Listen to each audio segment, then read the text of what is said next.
नमस्कार, मेरा नाम आकाश अग्रवाल है और मैं Saint Mount Food School Bhopal में कक्षा 8वीं का विद्यार्थी हूँ। और आज मैं आपको हिंदी वसंत पाठ्य पुस्तक का पाठ 1 ध्वनि कविता को पढ़ने जा रहा हूँ। इस कविता के कवि हैं सूर्यकांत त्रिपाठी निराला। अभी न होगा मेरा अंत, अभी अभी ही तो आया है मेरे वन में मृदुल वसंत, अभी न होगा मेरा अंत। हरे हरे ये पात, डालियां कलियां कोमल गात, मैं ही अपना स्वप्न मृदुल कर पेरूंगा निद्रित कलियों पर। जगा एक प्रत्यूष मनोहर, पुष्प पुष्प से तंद्रालस लालसा खींच लूंगा मैं, अपने नव जीवन का अमृत सहर्ष सींच दूंगा मैं। द्वार दिखा दूंगा फिर उनको, है मेरे वे जहां अनंत, अभी न होगा मेरा अंत। धन्यवाद। कविता का नाम यह सबसे कठिन समय नहीं यह सबसे कठिन समय नहीं, अभी भी दबा है चिड़ियों की चोंच में तिनका और वह उड़ने की तैयारी में है। अभी भी झड़ती हुई पत्ती थामने को बैठा है एक हाथ एक, अभी भी भीड़ है स्टेशन पर, अभी भी एक रेलगाड़ी जाती है गंतव्य तक जहाँ कोई कर रहा होगा प्रतीक्षा। अभी भी कहता है कोई किसी को जल्दी आ जाओ कि अब सूरज डूबने का वक्त हो गया है। दीवानों की हस्ती, हम दीवानों की क्या हस्ती, आज यहाँ कल वहाँ चले, मस्ती का आलम साथ चला, हम धूल उड़ाते जहाँ आए बनकर उल्लास, अभी आंसू बनकर चले अभी, सब कहते ही रह गए आए तुम कैसे और कहाँ चले, किस और चले ये मत पूछो, चलना है बस इतना चलो, जग से उसका कुछ लिए चले, जग को उसका कुछ दिए चले। पाठ 2 लाख की चूड़ियां। सारे गांव में बदलू मुझे सबसे अच्छा आदमी लगता था, क्योंकि वह मुझे सुंदर सुंदर लाख की गोलियां बनाकर देता था। मुझे अपने मामा के गांव जाने का सबसे बड़ा चाव यही था कि जब वहां से मैं लौटता तो मेरे पास ढेर सारी गोलियां होती, रंग बिरंगी गोलियां जो किसी भी बच्चे की मन को मोह ले। वैसे तो मेरे मामा के गांव में होने के कारण मुझे बदलू को बदलू मामा कहना चाहिए था, परंतु मैं उसे बदलू मामा न कह के बदलू काका कहा करता था। लाख की चूड़ियां। सारे गांव में बदलू मुझे सबसे अच्छा आदमी लगता था, क्योंकि वह मुझे सुंदर सुंदर लाख की गोलियां बनाकर देता था। मुझे अपने मामा के गांव जाने का सबसे बड़ा चाव यही था कि जब मैं वहां से लौटता था तो मेरे पास ढेर सारी गोलियां रहती थी, रंग बिरंगी गोलियां जो किसी भी बच्चे का मन मोह ले। वैसे तो मेरे मामा के गांव का होने के कारण मुझे बदलू को बदलू मामा कहना चाहिए था, परंतु मैं उसे बदलू मामा ना कहकर बदलू काका कहा करता था, जैसे कि गांव के सभी बच्चे उसे कहा करते थे। काफ में बदलू मुझे सबसे अच्छा आदमी लगता था, क्योंकि वह मुझे सुंदर सुंदर लाख की गोलियां बनाकर देता था। मुझे अपने मामा के काफ जाने का सबसे बड़ा चाव यही था कि जब मैं वहां से लौटता था तो मेरे पास ढेर सारी गोलियां होती, रंग बिरंगी गोलियां जो किसी भी बच्चे का मन मोह ले। वैसे तो मेरे मामा के गांव का होने के कारण मुझे बदलू को बदलू मामा कहना चाहिए था, लेकिन परंतु मैं उसे बदलू मामा न कहकर बदलू काका करता था। अभी ना होगा मेरा अंत, अभी अभी ही तो आया है मेरे वन में मृदुल वसंत, अभी ना होगा मेरा अंत। हरे हरे ये पत, डालियां कलियां कोमल गत, मैं ही अपना स्वपन मृदुल कर फेरूंगा निद्रित कलियों पर। जागा एक प्रत्युष मनोहर, पुष्प से तंद्रालस लाल सा खींच लूंगा मैं, अपने नव जीवन का अमृत सहर्ष सींच लूंगा मैं। दीवानों की क्या हस्ती है, आज यहाँ कल वहाँ चले, मस्ती का आलम साथ चला, हम धूल उड़ाते जहाँ चले, आए बनकर उल्लास अभी आंसू बनकर बह चले अभी, सब कहते ही रह गए अरे तुम कैसे आए कहाँ चले, किस ओर चले ये मत पूछो, चलना है बस इसलिए चले, जग से उसका कुछ लिए चले, जग को अपना कुछ दिए चले। दो बात कही दो बात सुनी, कुछ हंसे और फिर कुछ रोए, छक्कर सुख दुख के घूंटों को हम एक भाव से पिए चले। पाठ 2 लाख की चूड़ियाँ। सारे गांव में बदलू मुझे सबसे अच्छा आदमी लगता था, क्योंकि वह मुझे सुंदर सुंदर लाख की गोलियां बनाकर देता था। मुझे अपने मामा के गांव जाने का सबसे बड़ा चाव यही था कि जब मैं वहां से लौटता था तो मेरे पास ढेर सारी गोलियां होती, रंग बिरंगी गोलियां जो किसी भी बच्चे का मन मोह ले। वैसे तो मेरे मामा के गांव का होने के कारण मुझे बदलू को बदलू मामा कहना चाहिए था, परंतु मैं उसे बदलू मामा न कहकर बदलू काका कहा करता था, जैसे कि गांव के बाकी बच्चे करते थे। बदलू का मकान कुछ ऊंचे पर बना था। मकान के सामने बड़ा सा सहन था, जिसमें एक पुरानी नीम का वृक्ष लगा था। उसी के नीचे बैठकर बदलू अपना काम किया करता था। बगल में भट्टी दहकती रहती, जिसमें वह लाख पिघलाया करता। आज पढ़ने जा रही हूँ। सारे गाँव में बदलू मुझे सबसे अच्छा आदमी लगता था, क्योंकि वह मुझे सुंदर सुंदर लाख की गोलियां बनाकर देता था।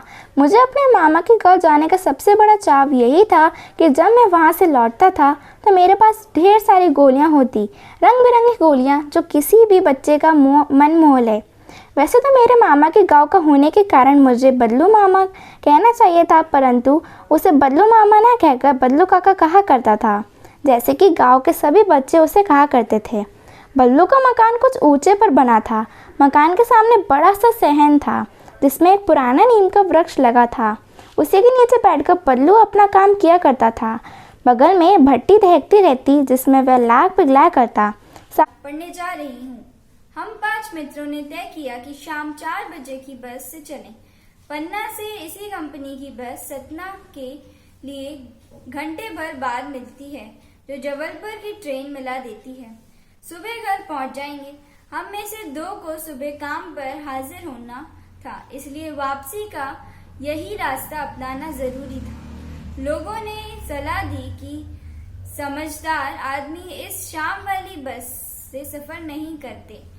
क्या रास्ते में डाकू मिलते हैं? नहीं, बस डाकिन है। बस को देखा तो श्रद्धा उमड़ पड़ी। खूब वृद्ध थी। पाठ 2 लाख की चूड़ियाँ।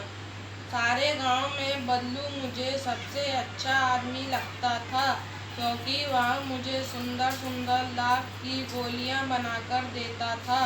मुझे अपने मामा के गांव जाने का सबसे बड़ा चाव यह था कि जब मैं वहां से लौटता था तो मेरे पास ढेर सारी गोलियां होती, रंग बिरंगी गोलियां जो किसी भी बच्चे का मन मोह ले। वैसे तो मेरे मामा के गांव का होने के कारण मुझे बदलू को बदलू मामा कहना चाहे था, परंतु मैं उसे बदलू मामा ना कहकर बदलू काका कहा करता था, जैसे कि गांव के सभी बच्चे उसे कहा करते थे। पाठ 2 लाख की चूड़ियाँ। सारे गांव में बदलू मुझे सबसे अच्छा आदमी लगता था, क्योंकि वह मुझे सुंदर सुंदर लाख की गोलियां बनाकर देता था। मुझे अपने मामा के गांव जाने का सबसे बड़ा चाव यही था कि जब मैं वहां से लौटकर आता था तो मेरे पास ढेर सारी गोलियां होती थी, रंग बिरंगी गोलियां जो किसी भी बच्चे का मन मोह ले। वैसे तो मेरे मामा के गांव का होने के कारण मुझे बदलू को बदलू मामा कहना चाहिए था, परंतु मैं उसे बदलू मामा न कहकर बदलू काका कहा करता था। समुद्र के किनारे ऊंची पर्वत की अंधेरी गुफा में एक सांप रहता था। समुद्र की तूफानी लहरें धूप में चमकती, झिलमिलाती और दिन भर पर्वत की चट्टानों से टकराती रहती थी। पर्वत की अंधेरी घाटियों में एक नदी भी बहती थी। अपने रास्ते पर बिखरे पत्थरों को तोड़ती, शोर मचाती हुई यह नदी बड़े जोर से समुद्र की ओर लपकती जाती थी। जिस जगह पर नदी और समुद्र का मिलाप होता था, वह लहरें दूध की झाग सी सफ़ेद दिखाई देती थी। अपनी गुफा में बैठा हुआ सांप सब कुछ देखा करता। लहरों का गर्जन, आकाश में छिपती हुई पहाड़ियाँ, टेढ़ी मेढ़ी बल खाती हुई नदी की गुस्से से भरी आवाज़ें। वह मन ही मन खुश होता था कि इस गर्जन तर्जन के होते हुए भी वह सुखी और सुरक्षित है। कोई उसे दुख नहीं दे सकता। सबसे अलग, सबसे दूर वह अपनी गुफा का स्वामी है। दूसरा घिसा टायर लगाकर बस फिर चल पड़ी। अब हमने वक्त पर पन्ना पहुंचने की उम्मीद छोड़ दी थी। पन्ना अभी भी पहुंचने की उम्मीद छोड़ दी थी। पन्ना क्या कहीं भी अभी भी पहुंचने की उम्मीद छोड़ दी थी। लगता था जिंदगी इसी बस में गुजर जानी है और इसे सीधे उस लोक में प्रयाण करना है। इस पृथ्वी पर इसकी कोई मंजिल नहीं है। हमारी बेताबी तनाव खत्म हो गई। हम बड़े इत्मीनान से घर की तरफ बैठ गए। सारे गांव में बदलू मुझे सबसे अच्छा आदमी लगता था, क्योंकि वह मुझे सुंदर सुंदर लाख की गोलियां बनाकर देता था। मुझे अपने मामा के गांव जाने का सबसे बड़ा चाव यही था कि जब मैं वहां से लौटता था तो मेरे पास ढेर सारी गोलियां होती, रंग बिरंगी गोलियां जो किसी भी बच्चे का मन मोह ले।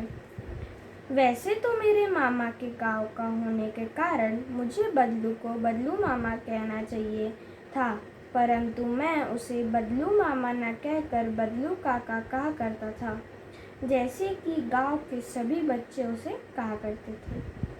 बदलू का मकान कुछ ऊंच पर बना था।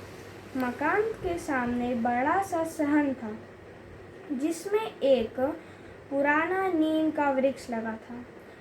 उसके नीचे बैठकर बदलू अपने काम किया करता था। हम 5 मित्रों ने तय किया कि शाम 4 बजे की बस से चलें। पन्ना से इसी कंपनी की बस सतना के लिए घंटे भर बाद मिलती है, जो जबलपुर की ट्रेन मिला देती है। सुबह घर पहुंच जाएंगे। हम में से 2 को सुबह काम पर हाजिर होना था, इसलिए वापसी से यही रास्ता अपनाना ज़रूरी था। लोगों ने सलाह दी कि समझदार आदमी इस शाम वाली बस से सफ़र नहीं करते। क्यों, रास्ते में डाकू मिलते हैं? नहीं, बस डाकिन है। बस को देखा तो श्रद्धा उमर पड़ी। खूब वयोवृद्ध थी, सदियों के अनुभव के निशान हुए। लोग इसलिए इससे सफ़र नहीं करना चाहते कि वृद्धावस्था में इसे कष्ट होगा। यह बस पूजा के योग्य थी, उस पर सवार कैसे हुआ जा सकता है? बस कंपनी के एक हिस्सेदार भी उसी बस से जा रहे थे। हमने उनसे पूछा, यह बस चलती भी है? वह बोले, चलती क्यों नहीं है जी, अभी चलेगी। हमने कहा, वही तो हमें देखना चाहते हैं। आपने आप चलती है यह? हाँ जी, और कैसे चलेगी? लाख की चूड़ियाँ। सारे गांव में बदलू मुझे सबसे अच्छा आदमी लगता था, क्योंकि वह मुझे सुंदर सुंदर लाख की गोलियां बना कर देता था। मुझे अपने मामा के गांव जाने का सबसे बड़ा चाव यही था कि जब मैं वहां से लौटता था तो मेरे पास ढेर सारी गोलियां होती, रंग बिरंगी गोलियां जो किसी भी बच्चे का मन मोह ले। वैसे तो मेरे मामा के गांव का होने के कारण मुझे बदलू को बदलू मामा कहना चाहिए था, परंतु मैं उसे बदलू मामा ना कहकर बदलू काका कहा करता था, जैसे कि गांव के सभी बच्चे उसे कहा करते थे। बदलू का मकान कुछ ऊंचे पर बना था। मकान के सामने सहन था, जिसमें एक पुराना नीम का वृक्ष लगा था। उसी के नीचे बैठकर बदलू अपना काम किया करता। बगल में भट्टी दहकती रहती जिसमें वह लाख पिघलाया करता। सामने एक लकड़ी की चौखट पड़ी रहती जिस पर लाख के मुलायम होने पर वह उसे सहलाक में समान पतला करके चूड़ियों का आकार देता। सबसे अच्छा आदमी लगता था क्योंकि वह मुझे सुंदर सुंदर लाख की गोलियां बनाकर देता था। मुझे अपने मामा के गांव जाने का सबसे बड़ा चाव यही था कि जब मैं वहां से लौटता था तो मेरे पास ढेर सारी गोलियां होती, रंग बिरंगी गोलियां जो किसी भी बच्चे का मन मोह ले।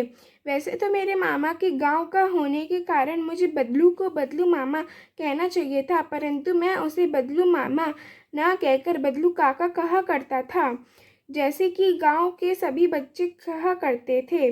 बदलू का मकान कुछ ऊंचे पर बना था। मकान के सामने बड़ा सा सहन था जिसमें एक पुराना नीम का वृक्ष लगा था। उसी के नीचे बैठकर बदलू अपना काम किया करता था। बगल में भट्टी दहकती रहती जिसमें वह लाख पिघलाया करता। सामने एक लकड़ी की चौखट पड़ी रहती जिस पर लाख के हूँ। बड़ी देर के बाद विवाद के बाद यह तय हुआ कि सचमुच नौकरों को निकाल दिया जाए। आखिर ये मोटे मोटे किस काम के हैं, हिलकर पानी नहीं पीते, इन्हें अपना काम खुद करने की आदत होनी चाहिए। कामचोर कहीं के, तुम लोग कुछ नहीं, इतने सारे हो और सारा दिन ऊधम मचाने के सिवा कुछ नहीं करते। और सचमुच हमें ख्याल आया कि हम आखिर काम क्यों नहीं करते। हिलकर पानी पीने में अपना क्या खर्च होता है, इसलिए हमने तुरंत हिलाकर पानी पीना शुरू किया। हिलने में धक्के भी लग जाते हैं और हम किसी के दबैल तो थे नहीं कि कोई धक्का दे तो सह जाएं। सारे गांव में बदलू मुझे सबसे अच्छा आदमी लगता था क्योंकि वह मुझे सुंदर सुंदर लाख की गोलियां बनाकर देता था। मुझे अपने मामा के गांव जाने के सबसे बड़ा चाव यही था कि जब मैं वहां से लौटता था तो मेरे पास ढेर सारी गोलियां होती, रंग बिरंगी गोलियां जो किसी भी बच्चे का मन मोह ले। वैसे तो मेरे मामा के गाँव का होने के कारण मुझे बदलू को बदलू मामू कहना चाहिए था, परंतु मैं उसे बदलू मामा ना कहकर बदलू काका कहा करता था, जैसा कि गांव के सभी बच्चे उसे कहा करते थे। बदलू का मकान कुछ ऊंचे पर बना था। मकान के सामने बड़ा सा सहन था जिसमें एक पुराना नीम का वृक्ष लगा था। उसी के नीचे बैठकर बदलू अपना काम किया करता था। बगल में भट्टी दहकती रहती जिसमें वह लाख पिघलाया करता। सारे गांव में बदलू मुझे सबसे अच्छा आदमी लगता था क्योंकि वह मुझे सुंदर सुंदर लाख की गोलियां बनाकर देता था। मुझे अपने मामा के गांव जाने का सबसे बड़ा चाव यही था कि जब मैं वहां से लौटता था तो मेरे पास ढेर सारी गोलियां होती, रंग बिरंगी गोलियां जो किसी भी बच्चे का मन मोह ले।